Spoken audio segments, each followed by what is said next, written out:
27 मार्च को यमुना जी के जन्म दिवस यानी यमुना महारानी का प्राकट उत्सव श्री माथुर चतुर्वेद परिषद द्वारा धूमधाम के साथ मनाया जाएगा।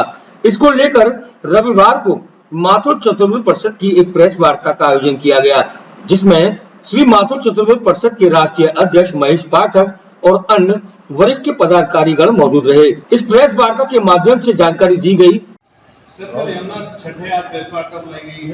क्या तैयारी है यमुना छठ को लेकर और शुद्धिकरण को लेकर क्या समाप्त करना है? देखिए, हर वर्ष की भांति कल 27 तारीख को यमुना महोत्सव है और आज प्रेस वार्ता में हमने इस बात को रखा कि विभिन्न संस्थाओं ने और पेपर चैनलों ने यमुना शुद्धिकरण का मुद्दा बड़ा जोर शोर से उठाया, परंतु एक बात चंद दिनों पहले फिर संज्ञान में आई कि जब हमारी सांसद हेमा मालिनी जी ने विश्राम घाट विजिट किया तो उन्होंने कहा कि मुझे पता ही नहीं है कि यमुना शुद्ध नहीं है, क्योंकि हमारे साथियों ने नहीं बताया। हम उनसे कहना चाहते हैं कि अब तो आपको मालूम है, उन्होंने एक स्टेटमेंट भी दिया कि नहीं, हम बहुत काम कर रहे हैं, 14 नाले यमुना में गिरते हैं, 20 हमने बंद करा दिए, 6 अभी बाकी हैं। हो सकता है वो अर्थमेटिकल मिस्टेक हो, परंतु मैं आपके माध्यम से ये रिक्वेस्ट करूंगा कि वो बड़ी अच्छी सभ्य महिला हैं, नृत्य भी अच्छा करती हैं और वो भी राधा का, दुर्गा का। तो मैं चाहता हूं कि हमारी 9 साल से सांसद रहने के साथ वो कम से कम एक दिन यमुना का पान करें और एक दिन यमुना में स्नान करें। दूसरा, आपने देखा है कि मोदी जी ने बनारस में गंगा योजना चलाई और उनको मैंने 1-2 बार वहाँ डुबकी लगाते देखा। ये एक आस्था का प्रतीक होता है। हमारे योगी जी भी कम से कम 28-30 बार मथुरा हो गए और वो तो साधु संत हैं। मेरा उनसे भी आग्रह होगा कि आप मथुरा आते हैं तो कम से कम यमुना में एक दिन स्नान करें, कहीं भी करें, चाहे वृंदावन चाहे मथुरा, यमुना तो एक ही है। और उसका आचमन करेंगे तो भक्तों में एक भावना बढ़ेगी कि यमुना का जल आचमन लायक है। और अगर उनको लगेगा कि नहीं, यमुना का जल आचमन लायक भी नहीं है, तो हो सकता है यमुना जी उनको ये प्रेरणा दे कि भाई यमुना शुद्ध होनी चाहिए। दूसरा, मैं रोज पढ़ता हूँ कि हमने ब्रज क्षेत्र को 30,000 करोड़ रुपया दिया।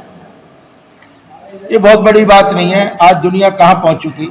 आप वृंदावन से लेके मथुरा तक के सब नालों को टेप कर दें और अगर एक पाइपलाइन डालें तो 2 से 2,500 करोड़ का बजट आता है, तो आपके सब नाले डलना बंद हो जाएंगे। तो मैं ये नहीं कहता हूँ कुंड भी जरूरी है। आप क्या कहते हो, हमने गोकुल का कुंड अच्छा कर दिया, महावन का कर दिया, राधा कुंड को कर दिया, ये तो कुंड ही है, परंतु यमुना तो मेन है, आप उनको भी करिए। मैं इस बात के विरोध में नहीं हूँ कि ब्रज की पहचान श्री यमुना महारानी के प्राकट्य उत्सव के अवसर पर माथुर चतुर्वेद परिषद द्वारा 2 दिवसीय कार्यक्रम आयोजित किया जा रहा है, जिसमें 26 मार्च को यमुना महारानी के सानिध्य में कवि सम्मेलन आयोजित किया जाएगा। वहीं 27 मार्च को यमुना महारानी की पूजा अर्चना के साथ 56 भोग का भी आयोजन किया जाएगा। इसके पश्चात शाम को शोभा यात्रा भी निकाली जाएगी, जिसमें ब्रजवासियों को यमुना महारानी समेत प्रभु रूपों के दर्शन प्राप्त होंगे। इस प्रेस वार्ता के दौरान यमुना की दुर्दशा को लेकर माथुर चतुर्वेद परिषद के राष्ट्रीय अध्यक्ष महेश पाठक की हृदय की पीड़ा छलकी। यमुना के प्रदूषण को लेकर उन्होंने सांसद हेमा मालिनी और मुख्यमंत्री योगी आदित्यनाथ को संबोधित करते हुए कहा कि एक बार यमुना का आचमन लेकर वे स्नान जरूर करें, जिससे कि पता चले कि ब्रज की पहचान और ब्रजवासियों की आस्था का प्रतीक यमुना कितनी प्रदूषित हो चुकी है। माथुर चतुर्वेद परिषद के राष्ट्रीय अध्यक्ष महेश पाठक ने सरकार से ये भी अनुरोध किया कि जिस 30,000 करोड़ को मुख्यमंत्री योगी आदित्यनाथ ब्रज के विकास में लगा रहे हैं, इतने में यदि वे यमुना के प्रदूषण को लेकर 3 या 4,000 करोड़ भी खर्च कर देंगे तो यमुना शुद्ध हो जाएगी। फायदा क्या? यमुना जी कृष्ण की पटरानी है और यमुना बगैर ब्रज सूना है। तो आपके माध्यम से मेरी ये है कि योगी जी और हमारी सांसद जी जब वो डैम्पियर में जाती हैं तो कहती हैं कि नाट्य केंद्र अच्छा नहीं बना, इसको तोड़ के नया बनाओ। तो वो उनकी रुचि क्या सवाल है। तो मैं चाहूँगा कि उनकी रुचि यमुना जी के प्रति भी हो, यमुना भक्तों के प्रति भी हो।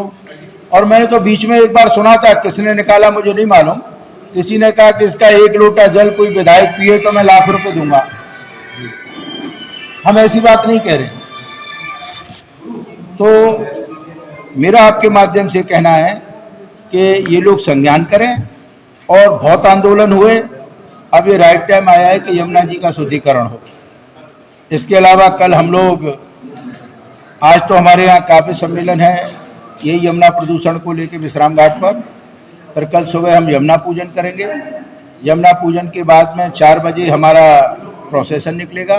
जैसा राकेश तिवारी ने आपको बताया, उसमें विभिन्न झांकियाँ हैं, बाहर से काफ़ी लोग आए हैं जो हमारे प्रोसेसन में सम्मिलित होंगे, और वो प्रोसेसन हमारा वहाँ से विश्राम घाट से निकल के बंगाली घाट होके, आर्य समाज होके, होली गेट से छत्ता बाजार होते हुए विश्राम घाट आएगा। उसके बाद हम आरती करेंगे। वहाँ 56 भोग का भी आयोजन है, और हर साल की भांति ये फाल्गुनी पाठक अहमदाबाद से आती हैं, उनके संग हजारों गुजराती भी आते हैं। तो ये सब चीज़ क्या है, ये सब यहाँ आकर के यमुना में अपनी आस्था का प्रतीक बना रहे हैं। इस आंदोलन को हम बढ़ाने की भरसक कोशिश करते हैं, और मैं आपके माध्यम से उन सभी से कहना चाहता हूँ जिन्होंने कोई रिट भी लगाई है या यो यमुना के प्रति अपनी भावना रखते हैं, वो इस प्रोसेसन में पधारें और अपनी एकजुटता को दिखाएं, जिससे हमारा संदेश जाए।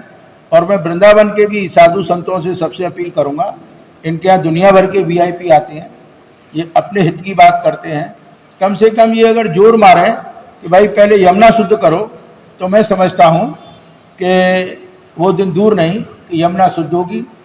जब गुजरात में रिवर फ्रंट बन सकता है, जब लखनऊ में रिवर फ्रंट बन सकता है, तो यमुना में रिवर फ्रंट क्यों नहीं बन सकता? जब गंगा के लिए पैसे का प्रोविजन हो सकता है, तो यमुना के लिए पैसे का प्रोविजन क्यों नहीं हो सकता? तो मैंने तो यही कहा, जो 30,000 करोड़ आपने ब्रिज में दिया, उसी में से 2-4 हज़ार करोड़ लगा दो, तो कम से कम यमुना तो शुद्ध हो जाएगी, और उससे पर्यटन भी बढ़ेगा, और आदमी उस जल का आचमन भी कर सकेगा। धन्यवाद।